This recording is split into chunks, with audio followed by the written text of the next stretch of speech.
Ibu syok putrinya yang masih SMP jadi pemeran di video 4 menit, pelaku ditangkap polisi.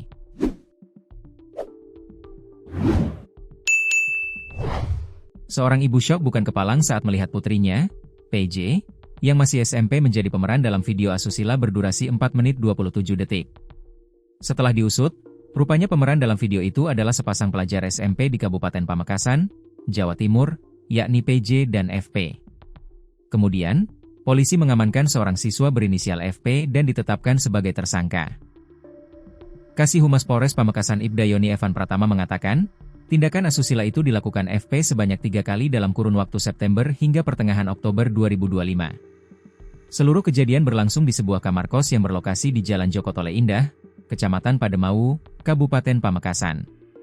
Modus operandi yang dilakukan adalah tersangka mengajak korban ke kamar kos tersebut. Meskipun korban sempat menolak, terduga pelaku melakukan pemaksaan agar korban mau, terangnya, dilansir dari Kompas, Senin, 20 April 2026. FP disebut secara sadar dan sengaja merekam tindakannya tersebut menggunakan telepon seluler miliknya. Menurut Yoni, FP mengaku video tersebut awalnya hanya untuk tontonan pribadi. Namun, pada akhirnya tersebar luas di masyarakat. Menurut keterangan dari terduga pelaku, video tersebut diduga kuat disebarkan oleh rekannya, berinisial W, katanya.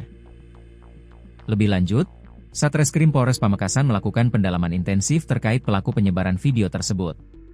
Atas perbuatannya, terduga pelaku dijerat dengan hukum yang berlaku meski berstatus di bawah umur.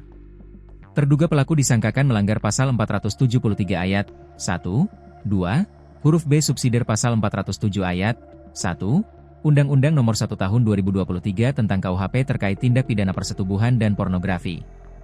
Ancaman hukuman maksimal bagi tindak pidana ini adalah 12 tahun penjara. Tentunya proses hukum akan tetap berjalan sesuai koridor, dengan tetap memperhatikan Undang-Undang Sistem Peradilan Pidana Anak, pungkasnya.